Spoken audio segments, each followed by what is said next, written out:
I'm Ashley. I'm Octavia. Welcome back to Dancing in the Kitchen. We've got another fun segment coming up for you guys here where we're going to be talking about stage 2 of starting solids, which is transitioning away from purees and eating some whole foods that are still soft and cut up properly. We don't want any choking hazards, right? Definitely not. Yeah. And we're going to focus a little bit on baby-led weaning and that philosophy, that approach to weaning. And weaning just in general means the process of transitioning away from breast milk or formula to solid foods. And it's a process. It's not overnight. No, it definitely is a process. I have to say, it's funny you have eggs out here because this is like one of the first solids that I gave my daughter and she completely rejected it. I mean, I wish I had gotten a picture of her face. She was like, what kind of poison have you given me, mother? But now she loves eggs in like every form. So even her favorite is actually deviled eggs now.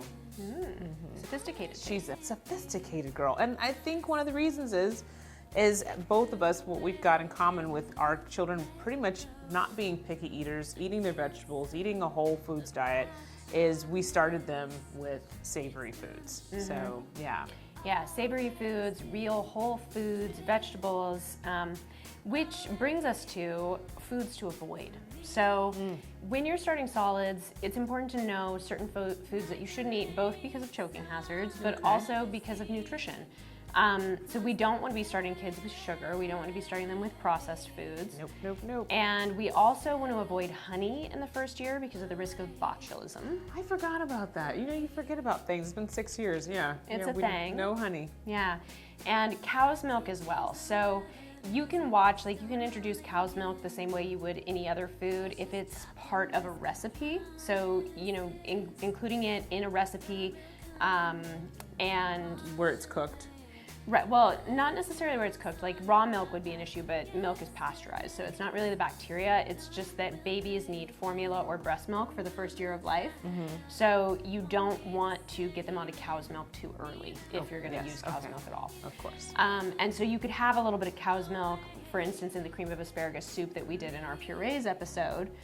You can also leave it out and avoid it, up to you. But we just don't want to be giving them like a bottle or a cup of milk until after age 1. Gotcha, okay. Yeah. And in terms of other foods to avoid, salt. Salt is a big one. It's dangerous for babies. It can damage their kidneys.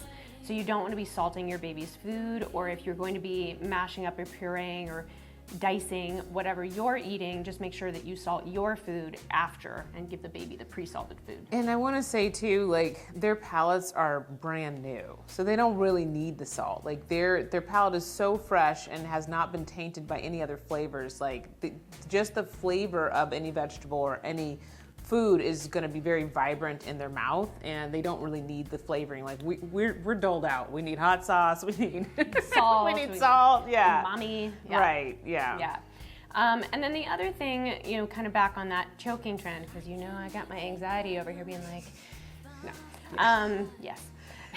This is one thing I know about Ashley in the time that we have been mothers together. She is all about, we got to cut those grapes. This kid is not going to choke. Like she talks about choking hazard a lot. It's a huge thing. But there's a reason why I found out. Right, because my older son actually did choke because I thought I was being too overzealous. I was like, my anxiety is in charge of me. I should mellow out, and the second I did. So trust your mother's intuition. And your child is going to gag when they start to eat solid foods. They will probably even gag on purees a little bit at the beginning. And every child is different. Some gag more and some gag less. But something to know is that nature is very wise. And babies physiologically actually have some protective mechanisms in place. So one being that their mouths are really small. It's hard to get a big piece of food in there. Another being that their tongue is further forward in their mouth, so the food has a harder time getting to the back of their throat before they start to gag. Interesting. And the gag is actually a protective reflex to keep them from choking. So before the food ever gets to the back of the mouth, they will be gagging. So if a child is truly choking, they will not be able to breathe or cough or cry. It will be silent. They will be turning red. You will know the difference. And hopefully you will never have to, but you would know. You know, I took the baby CPR class and nobody ever talked about that before. It's very interesting.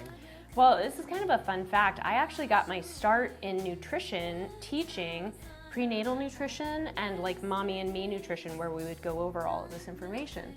And that was kind of my first foray into teaching and educating on nutrition. Nice. Yeah, so I used to teach a class on all of this at a local yoga studio in my neighborhood, and it was a really fun, I was just so inspired by becoming a mom, and yeah. There you go. That's how she has all the information on this subject. Yeah, I'm like, I could easily talk too much. So let's go ahead and get into sharing with you how to cut and prepare the foods for the various stages and some tips and tricks. And we do have a song. Oh. This one takes its inspiration from my childhood. I grew up in Nebraska, so I have a song called Yellow Fields. Aww. And it evokes imagery of the Nebraska prairie with its yellow fields and blue skies. I could see you running through a yellow field It and was some fun. blue skies. Yeah, it was a beautiful place with a lot of space, and that felt good. Nice. Yeah. All right, well, let's get cooking. I am going to jump behind the camera and let you take over here. All right. Okay. I'm gonna get chopping and prepping.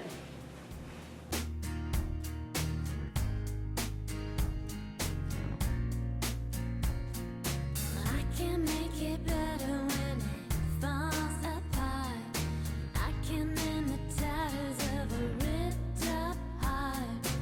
I can make you love me if you don't. I can make you come back if you won't. I didn't mean to do so much damage.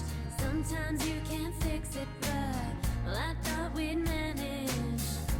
I can't feel my soul. It blew away when you let go. I can't sew a patch on this. It's gonna show. It always did. You drift away from me. All right, so we are here with our stage 2 foods. So this is where we kind of get into the baby-led weaning, at least where Octavia and I started feeling comfortable with it, which was not right out the gate. Yes, right.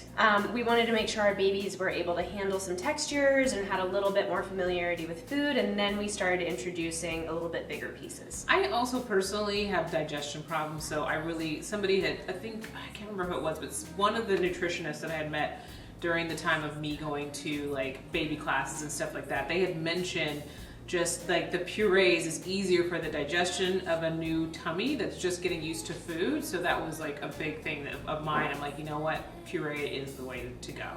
That's true, and if baby develops some constipation, you can give them a little bit of pear juice or a little bit of prune juice, and that can kind of help to loosen things up.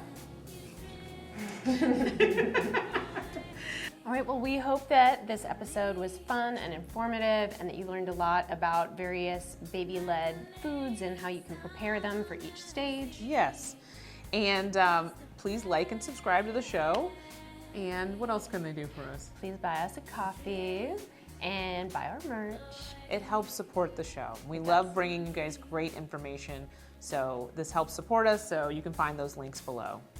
All right, we'll see you next time. See you next time. Bye. Blue sky.